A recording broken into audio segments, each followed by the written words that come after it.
My name is Alexander Slotkin. I'm an English and philosophy double major at Drew University in Madison, New Jersey. I'm going to be talking to you today about Plato. Plato, as we all know, is an ancient Greek philosopher and arguably one of the most important thinkers in the Western philosophical tradition. Now, the title of my presentation is a little bit misleading. Monism refers to the belief in the existence of only one thing. But Plato is not a monist. Plato is a pluralist. He believed that more than one thing existed. But I'm going to argue that his metaphysical doctrine, the theory of forms, which we'll get to shortly, actually leads to monism. And if we're going to be good Platonists, we can't be like Plato. We must become monists. So let's first start with his metaphysics. Yep, there we go. I'm sure most of you already know what metaphysics is, but in case you don't, if we break up the word, we get meta, which means beyond, and physics, which comes from the ancient Greek word physis for nature. So we're literally talking about things that go beyond nature. And any good metaphysical inquiry then should begin with the question, what really exists? What is there? To really understand Plato's theory of forms, his metaphysics, we need to demonstrate it in the real world. So I brought with me two mugs. This one's an IKEA mug. It's white, has little green lines inside. It's green. Got this weird handle. I've never seen one like it. And I have this Deadpool mug that my girlfriend got me. I'm a big fan, and it's black. It's shaped differently. This one's a little taller. The handle's curved. It's actually connected. They're very different. But if I ask you, you can tell me they're both mugs. Why can you tell me that they're both mugs? Or think about the chair you're sitting on. It's made out of wood. It's got some kind of a weird fabric pattern going on. The chair back in my dorm spins. It doesn't have wheels. We can think about chairs with wheels. There are chairs made out of so many different things. How do we know that they're chairs? Because they look drastically different. They feel drastically different. In a lot of ways they are. Plato's answer is that we know the essence of what a chair is. We know the essence of what a mug is. Mugness itself, chairness itself, in such a way that we can look at two objects that share in this mugness, and no matter how different they are, we can know that they are mugs. My favorite example, I'm sorry, I always struggle with pronouncing this word, the Pythagorean theorem. That's my favorite one because mathematics directly relates to this. So if we think about it, it's the relation between a, b, and c, a squared plus b squared equals c squared. Now that's only true for perfect right triangles. What's a perfect right triangle? A triangle with straight lines. Now what's interesting is no matter how straight a line looks, it's never actually perfectly straight. If you put it under a microscope, it's got little rivets on its sides. Maybe in the middle of it. It's not perfect. So the Pythagorean theorem doesn't actually apply to triangles that we see and experience. Why? Because they can only apply to perfect triangles, not triangles that are more or less perfect. And yet we know the Pythagorean theorem is true. Why? Because we have a perfect idea of a triangle. We know what a real triangle is, just as we know what a real square and a real circle is, even though they don't exist in nature. But they don't exist as ideas in our mind, because no two ideas are ever the same. So Plato's going to take on a dualistic worldview and say there's the visible world, or the physical world that we're experiencing right now. And then there's an intelligible world, which exists apart from it, and can only be known through reason, whereas this one can only be known through your senses. Now what's important to notice is that because these are abstractions we're getting from physical objects, and because these ideas are always the same, a perfect triangle will always be a perfect triangle. They exist outside of time and space. Bertrand Russell, there's not a lot of Platonists around anymore, but he was a modern 20th century when he said that they exist nowhere and nowhere. And that's about right, because you can't perceive. They're without time, they're without space, but yet we know that they exist. And as such, they are eternal. Now,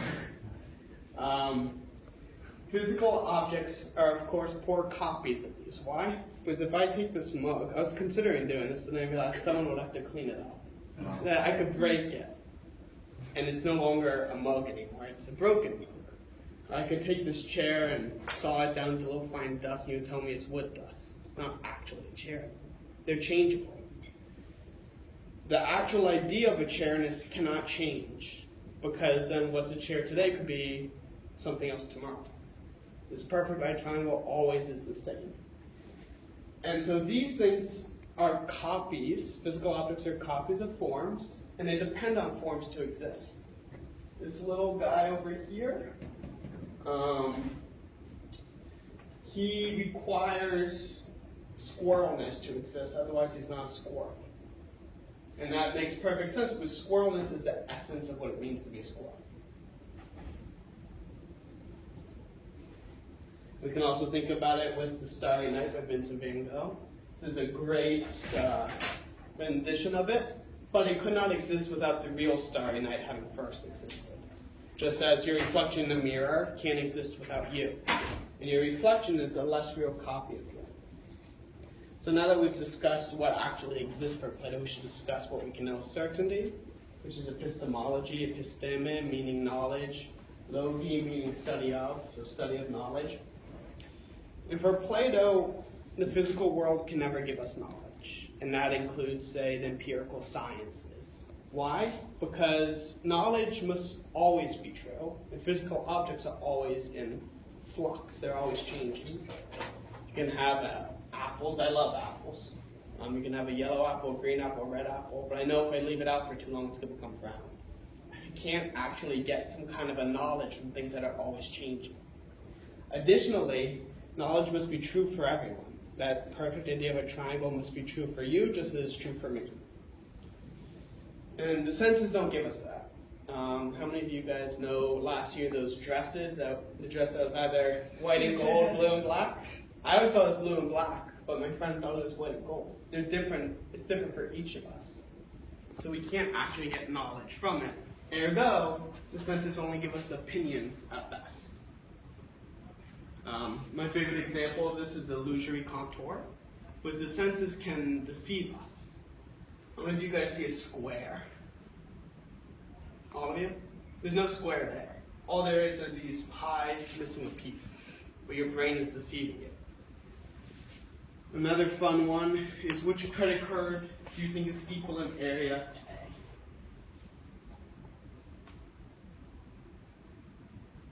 Take a guess?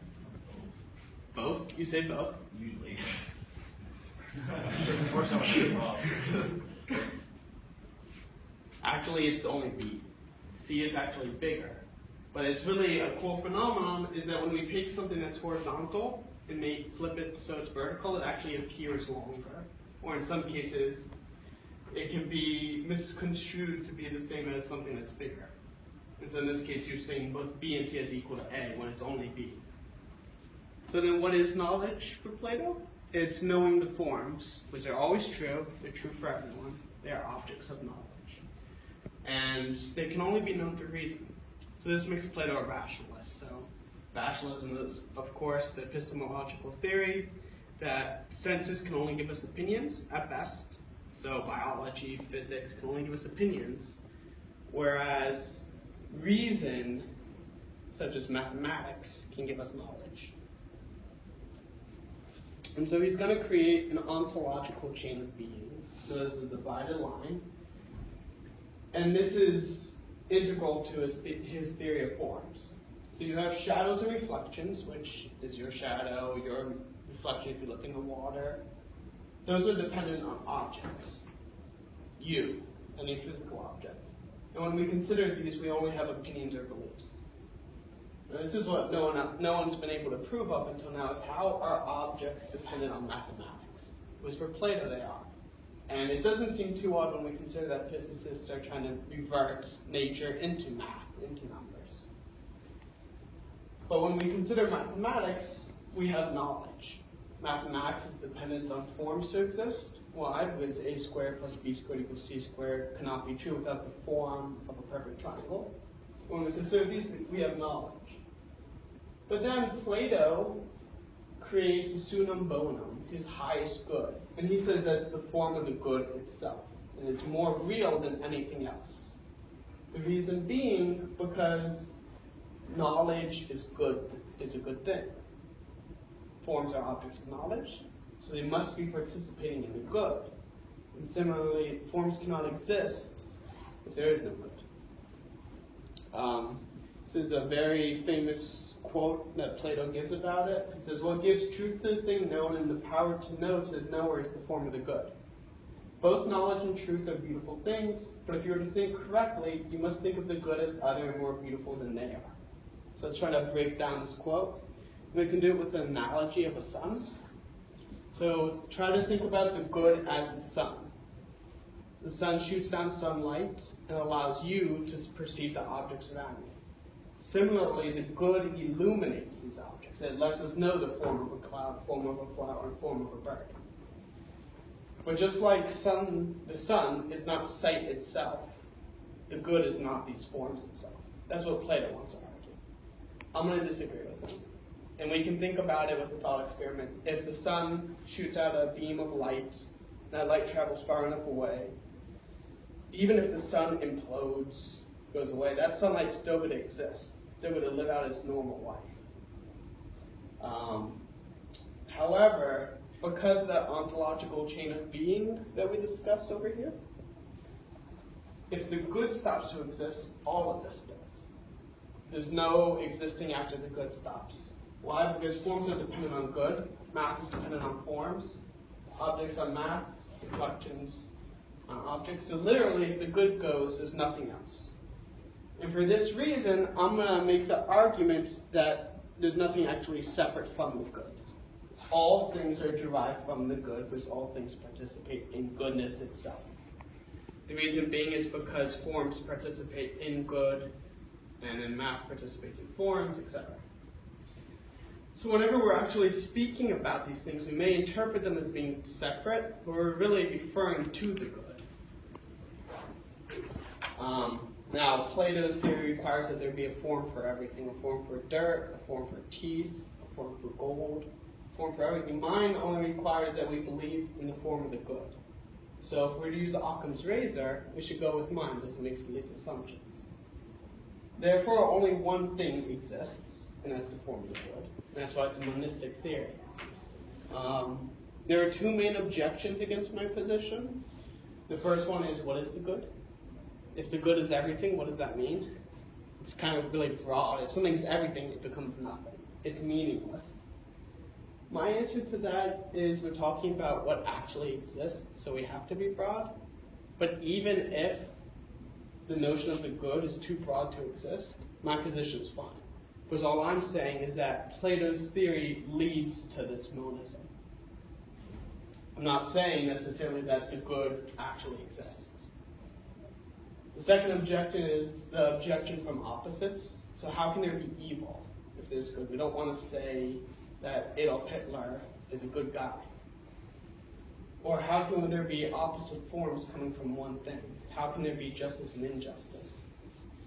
I have two answers to that. One actually comes from Parmenides, who's another ancient Greek philosopher, but he's actually older, he's a pre-Socratic. And he says, if we believe that opposites exist, or that a plurality of things exist, there must be an opposite of being, which is non-being. Can anyone tell me here what it means to be non-being? See how it involves a contradiction? You can't think about non-being unless you think about first something being and then trying to put non-existence on it. But there you've already shown that it exists. So this idea is contradictory, so we should just throw out pluralities and throw out the idea of opposites. If that's too radical, because Plato's a rationalist, we can appeal to a kind of rationalist philosophy and say, well, the senses deceive us. They only give us opinions at best. Maybe they make us see and experience opposites when there are no such things as opposites. That's pretty clear with physics. If you touch snow, your hand actually sends heat into the snow, which is why it melts, and the snow sends heat back. But the snow sends back less heat than you're transmitting, creating this feeling of coldness. So for science, cold doesn't exist. It's merely the absence of heat. And so, along that lines, I would argue that if the senses really deceive us, there is no such thing as, say, evil. It's only the absence of good. No one is evil. Hitler was not evil.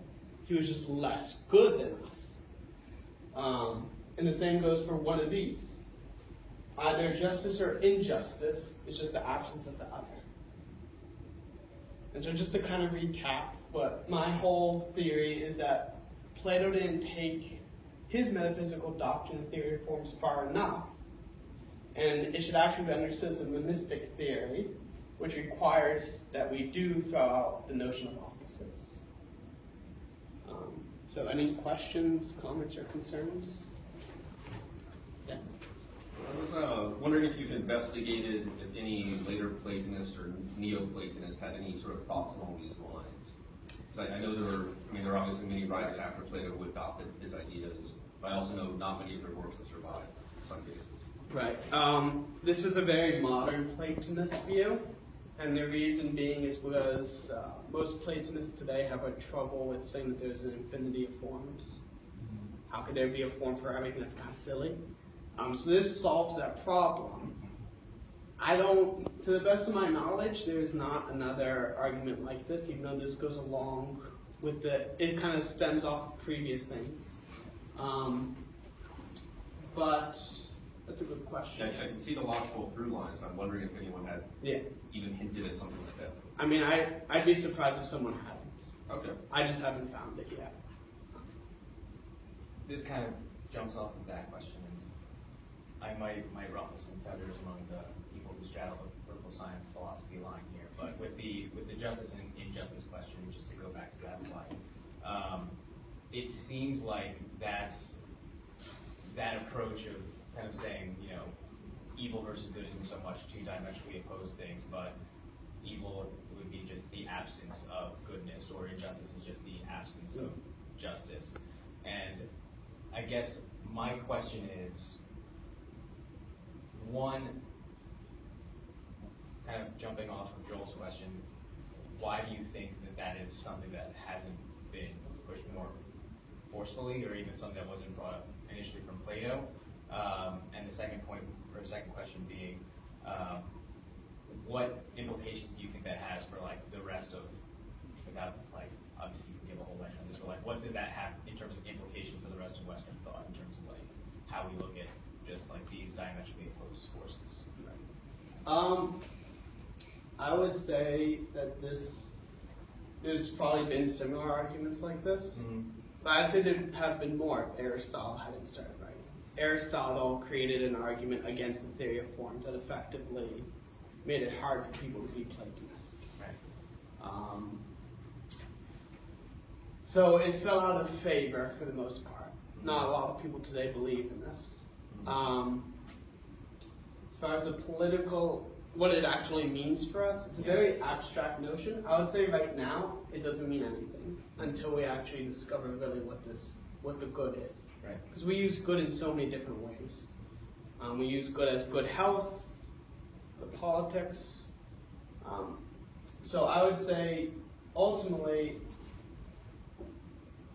as of right now, it's too broad to see how it's gonna make these impacts, but once we better understand it, we can. I asked that just because it seems like, even with the two examples you gave about politics or health, technically, and I've seen people make this analogy before, where you talk about making the comparison of justice to health, because someone who's in good health, what does that really mean? What is the exact right blood pressure, or how much cholesterol should you have, or body fat, or all of that?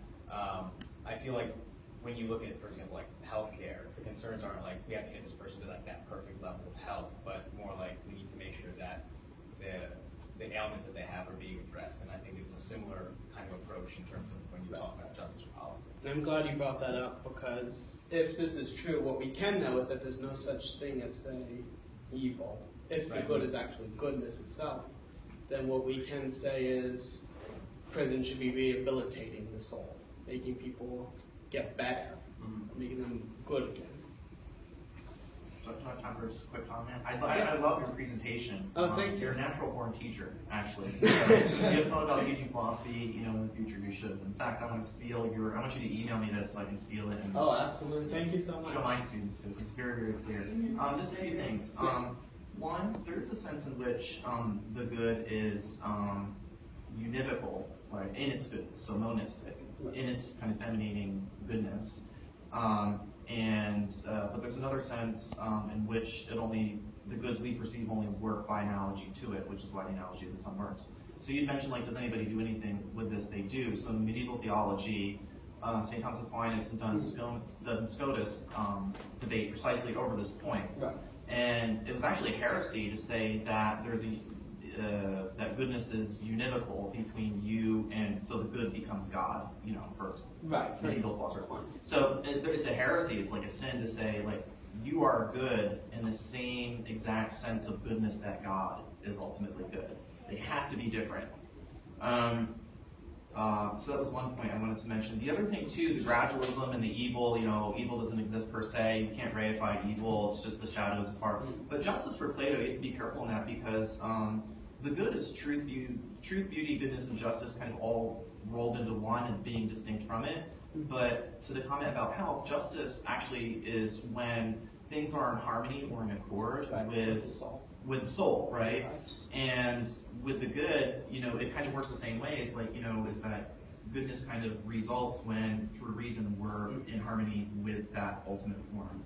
And then the last thing was that Plato addresses this question in the Parmenides, where he talks about where forms can be, how are they same, how are they different, and so on. And then Aristotle goes on and attacks that through that third man argument. And so, so I think if you read Plato both as a monist and a pluralist, as you see like monism emanating that way and pluralism in this way, you can kind of make it work. I didn't mention Parmenides' dialogue unless someone was going to bring it up. You're absolutely right. He makes a really good argument, especially in the Sophists, where he's saying that what exists is only a difference between things, not actually non-being.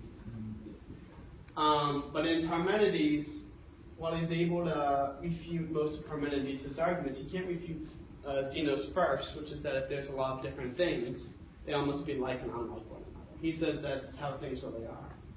Seems a little contradictory. You're right that St. Thomas Aquinas certainly does bring it up. For him, it's God, the Christian God, and it's all about trying to go up these levels. Rocks, we're not rocks, you have to value what's above you. This is ongoing work. It's going to probably be my senior thesis and how it intersects with Oh, it was really good. Thank you. I'm a teacher, though. You got to follow that. I have. Thank you.